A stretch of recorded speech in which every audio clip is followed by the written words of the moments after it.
Good evening, everyone. I will be talking today on EDI and SSOCT Degenerative Myopia. As an introduction, hematopia is when parallel rays of light from infinity come and get focused on the retina, and myopia is when they are focused in front of the retina. And high myopia, there are various definitions.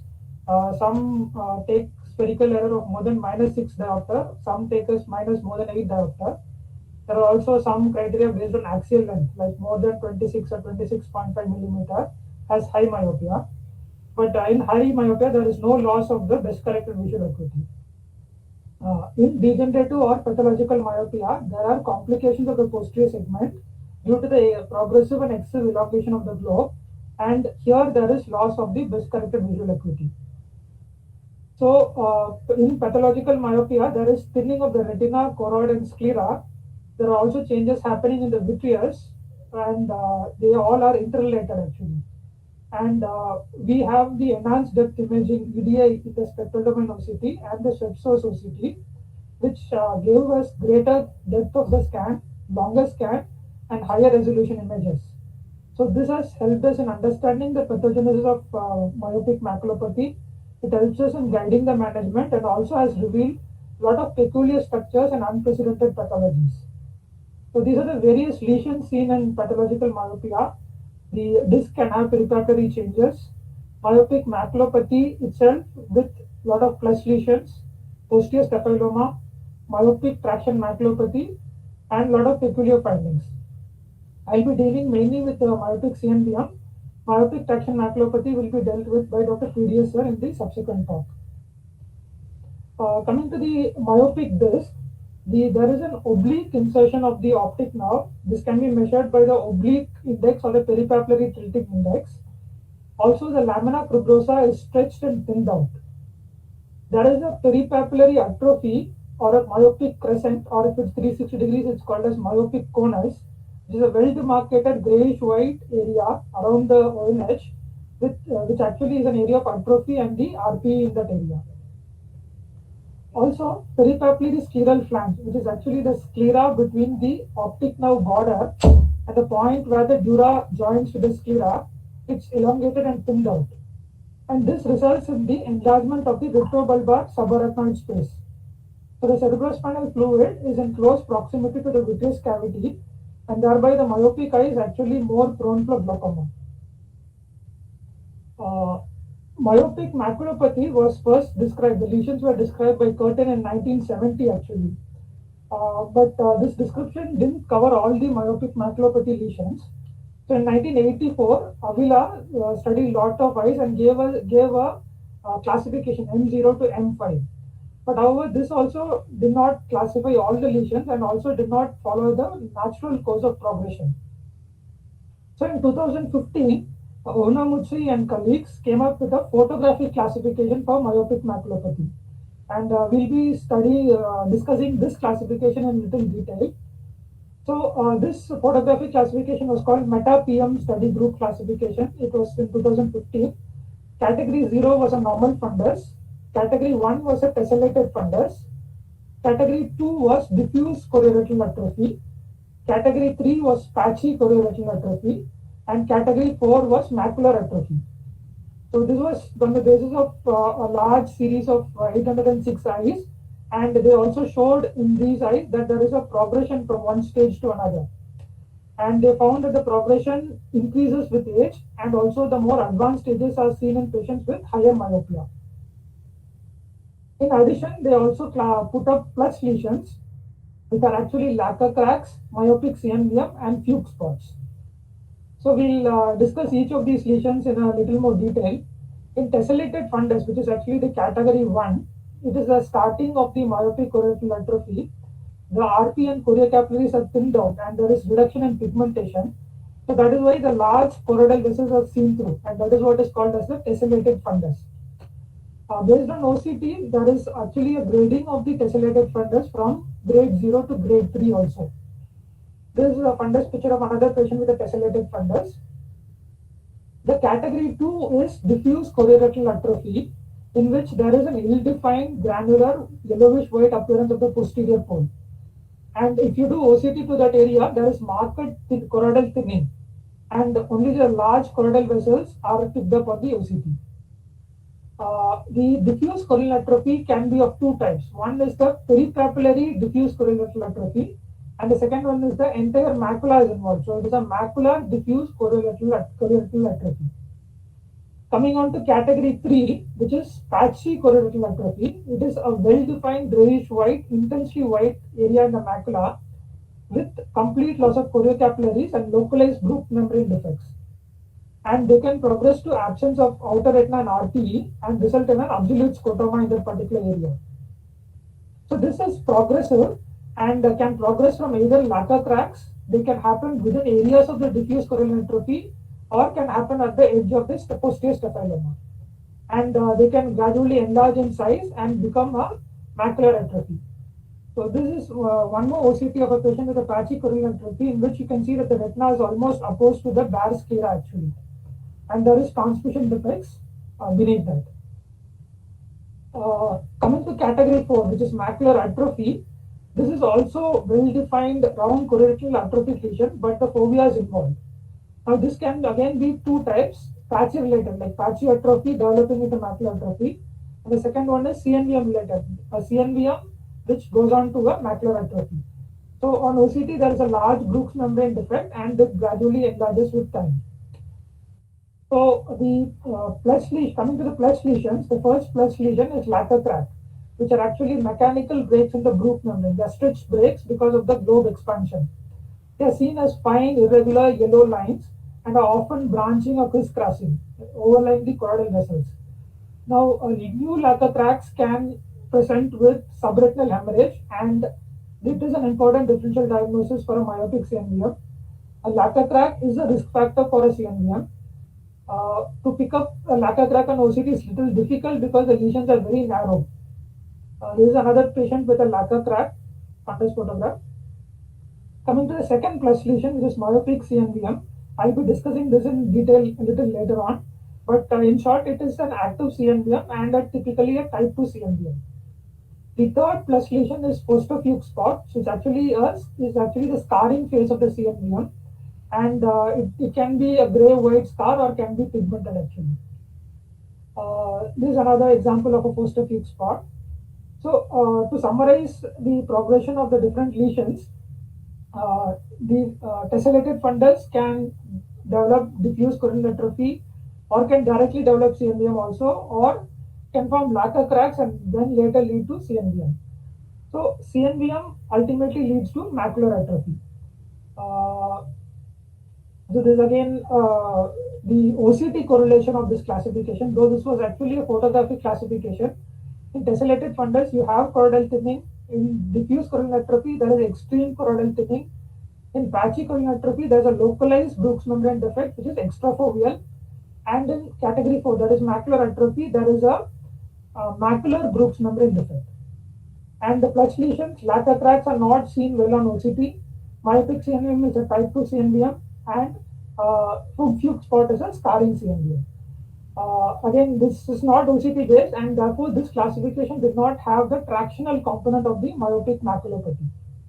So the next classification which came after that was in 2018, which was called as the ATN classification.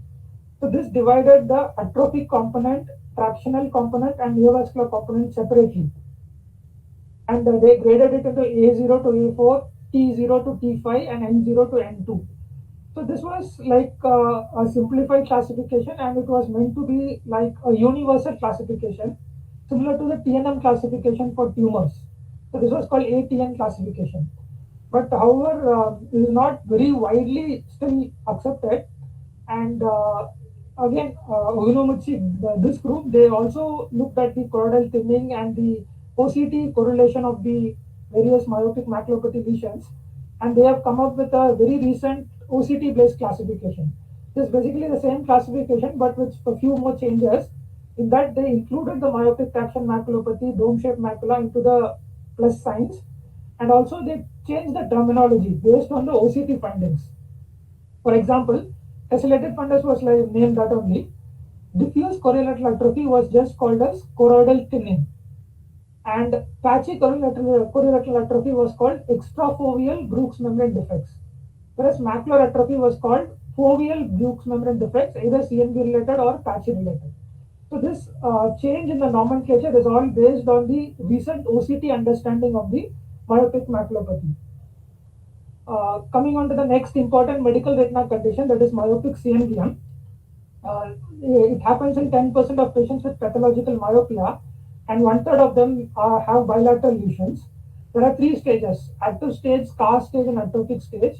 In the active stage, on OCT, we find a ill-defined subretinal hyperreflective lesion with or without subretinal fluid. In the scar, the fluid goes off, but and the lesion is also well demarcated. In atrophy, not only is there a scar, but there is surrounding area of Brooks membrane defect.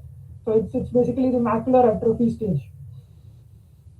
An important differential diagnosis when a patient high myopia presents with subretinal hemorrhage is myopic CNVM. The other differential, as I already told, is new laca crack formation. Other differentials are multifocal choroiditis, punctatinal choroidopathy, idiopathic CNVMs, or only a serous detachment in a dome-shaped maculopathy. Now, OCT myopic CNVM, the lesions are very small and they also very less fluid compared to the AMD CNVM, and the OCT signs are very, very minimal. Sometimes there can be some OCT occlusion problems. So one important OCT sign is to look at the fuzzy border, to look for the activity of CNVM. So the first panel shows a patient with an active CNVM, and if you look at the CNVM, it has got a fuzzy border, and whole 4 weeks post anti-VEGF, the border became sharper. The lower panel shows a patient who had a scarred CNVM with a sharp border, but on follow-up, he had a reactivation and the border of the CNVM became fuzzy. So this is an important sign to look for in the myopic CNVM to see whether it is active or inactive. However, different portions of the lesions may have different levels of activity, and therefore we have to do a dense OCT raster scan so that we don't miss out any area of activity. Comparing with FFA, angiography is a gold standard and is actually more sensitive than OCT. You get a classic leak in angiography. However, the leakage in the myopic CNVM is again less profuse than an AMD CNVM. FFA can help in judging the location and also in prognosticating the patient. OCT, on the other hand, like with the newer advancement, we can identify myopic CNVMs to greater extent. We can characterize the lesion and also create a baseline for follow-up, because every time we cannot keep doing an FFA. Also, we can rule out other associated conditions also. So the sensitivity of FFA is 82% and OCT is only 48%. OCTA has come up now and it has got nearly 94% sensitivity for myopic CNVM. Various patterns have been described. I won't be going into detail into this because that is a separate class by itself. But one important thing to look for while looking for a myopic CNVM is that the segmentation has to be very correct. Generally, you will know that the CNVM is there or not, or it's active or not. It can be seen. The choroidal thickness also determines the response treatment. For example, if a patient has a myopic CNVM and a thicker choroid, they are more likely to resolve with anti-VEGF therapy. And patients with thinner choroids, they are more likely to develop recurrent CNVMs actually. So to summarize the approach to myopic CNVM, because all the myopic maculopathy lesions can lead to CNVM, and if this is untreated, can lead to macular atrophy, it's important to refer immediately to a retina specialist, and as soon as the lesion is picked up, to immediately start anti-VEGF therapy and keep the patient on close follow-up, and whenever there is a reactivation, again we have to restart the treatment. It's important to listen to the patient's symptoms because the clinical signs in myopic CNVM are very, very subtle. Even OCT, if you're not very carefully looking at it, you might miss them actually. So the patient's symptoms are what is very, very important and alert you to the presence of an active CNVM. Coming to the next lesion seen in high myopia, which is posterior staphyloma, the axial length elongates, and in nearly 50% of the patients with high myopia, there is a localized bulging of the sclera. So the definition of posterior staphyloma is when the bulging has a radius of curvature which is less than the curvature of the surrounding eye wall. And posterior staphyloma can be evaluated clinically by wide field fundus photography, MRI, ultrasound, and also now with wide field OCT. Curtin was the first to classify posterior staphyloma in 1977. So he classified them into primary and combined. The primary are the first 5 types. The type 1 is a wide macular staphyloma. Type 2 is a narrow macular staphyloma. Type 3 is a peripapillary staphyloma. Type 4 is a nasal staphyloma. Type 5 is an inferior staphyloma. Now 6 to 10 are combined staphyloma, like there are 2 or more staphylomas in various combined patterns. And this was modified by OTSI using a photographic and MRI classification. They clubbed all the combined lesions together as others and kept the 1 to 5 alone separately. And these are images from that particular paper in which they took the optos images and the MRI and tried to look at the shapes of the staphylomas. Now, OCT can also be used to look at the staphylomas. This was a study in 2000, came out in 2017 using wide field SSOCT. And you can see in the upper panel a wide macular staphyloma, a narrow macular staphyloma in the middle panel, and a double staphyloma, that is type 9, peripapillary and a narrow macular staphyloma.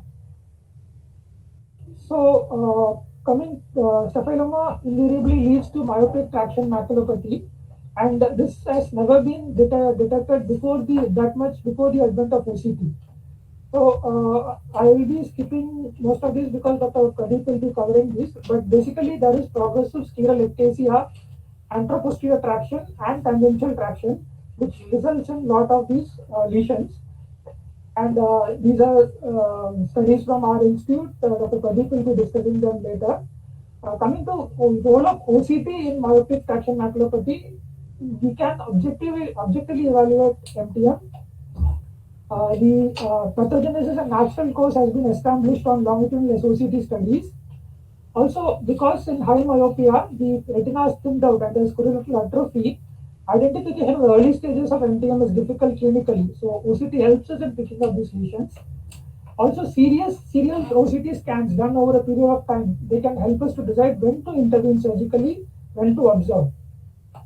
Also, with the advent of OCT, there has been a resurgence of macular buckling, which was earlier used. There has been a resurgence of macular buckling. It helps in pre-surgical planning, surgical decision making, and also in post-surgical assessment of the macula. There are few limitations that you need to have very wide scan. A narrow scan cannot help in assessing the MTM well because there might be different lesions at the fovea, different lesions in the extrafoveal area. Also, scans taken in different area may give completely different information. Also, SSOCT is preferred because it gives a wider scan over an EDI OCT. I'll go on to the last segment of my talk, which are peculiar features revealed by the OCT in pathological myopia. The first one is dome-shaped macula, which is actually seen in nearly 11 to 20% of high myopia.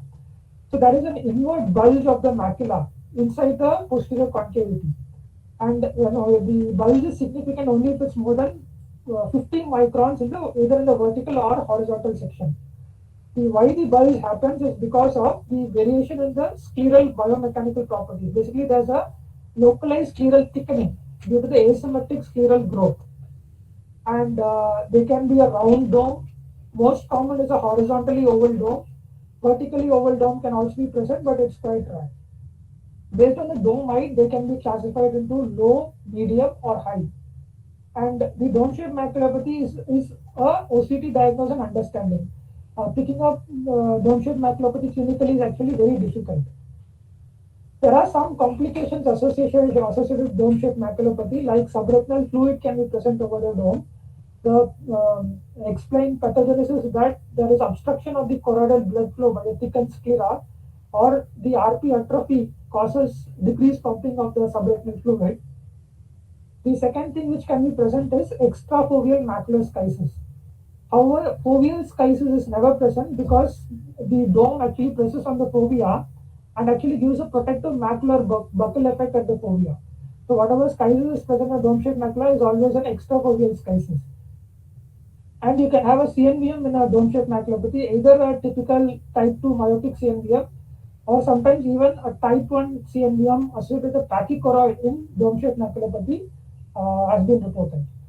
This is one of our cases with high myopia who had a dome-shaped maculopathy and large pachy vessels in the choroid, tachychoroid, and subretinal fluid. Other defects associated noticed on OCT are paravascular inner retinal defects. They are just small defects near the blood vessels seen in high myopia. Other paravascular defects are vascular microfolds, paravascular lamellar folds, and paravascular retinal cysts. We don't know the exact reason why they happen, but they are said to have a role in the progression of the myopic traction maculopathy. This is a paper from our institute in which a patient with myopic retinoschisis with intraretinal emulsified silicone oil appearing as a macular hyperoleon was reported. So this patient had a long follow-up, and post silicone oil removal, the oil went intraretinal into the retinoschisis area and looked like a macular hyperoleon. The optic nerve and the peripapillary area pits have been described in pathological myopia, and some of these pits can have communication into the vitreous cavity. This is one of our patients who had a high myopia and posterior staphyloma. The OCT shows right eye posterior staphyloma, left eye some lamellar macular hole and some tractional schisis. But one of the line scans actually showed that there was a hyperreflective area beneath the RP. And when we did the OCT around the optic nerve head, it was seen, the hyperreflective area beneath the RP was seen in both the eyes. So this is actually a case of peripapillary intrachoroidal cavitation. One more patient with high myopia and tessellated fundus, myopic conus, and OCT looking almost normal. Left eye had some amount of dome-shaped maculopathy and schisis. But if you look closely at the disc, there is an orangish area in the peripapillary area. This is not the peripapillary atrophy. And when OCT was done again around the optic nerve head, there was an intrachoroidal cavitation. And in the left eye, you can see that there is a opening of the intrachoroidal cavitation into the vitreous cavity. Peripapillary intrachoroidal cavitation was first described in 2005 and it was actually first misdiagnosed as peripapillary retinal detachment. But the OCT showed that it's not detachment, retinal detachment, because the RP and the retina are opposed. Just a hyperreflective space beneath the unaltered RP. Also, EDI and SSOCT studies have been done on this condition, and two types have been described. One in which the scleral curvature is normal, and the second one in which there is a posterior bowing of the scleral curvature. The intrachoroidal cavitation has also been described in the macular area. It was first described in the peripapillary area, but it has been also described in the macular area. And sometimes the peripapillary area can have a large opening to the vitreous cavity, which is called as a peripapillary sinkhole. And one other study reported on macular sinkhole. This is from, I think, PGI group. We had reported a patient of a myopic macular pit, which is actually the loss of all retinal layers, RP and choroid, along with the alteration in the scleral curvature. This is another study from our institute which reported macular vortex vein with choroidal neovascularization in pathological myopia. So we have to know the blood supply, the vessels which enter into the sclera, and so this is just a representative image which is showing the paraoptic short posterior ciliary arteries, the distal short posterior ciliary arteries, long posterior ciliary arteries, and the vortex veins. Now, all these vessels can be picked up on OCT, and they are picked up as perforating scleral vessels, and they have been associated with lateral cracks and with CNVMs. In fact, 82% of lateral cracks, if you see very closely, they have a perforating scleral vessel, and 70% of CNVMs have a perforating scleral vessel. This was one of our patients who had a perforating scleral vessel in association with a deep excavation, which is actually a focal scleral ectasia. So there are other published reports on the same of seeing perforating vessels around areas of focal scale ectasia.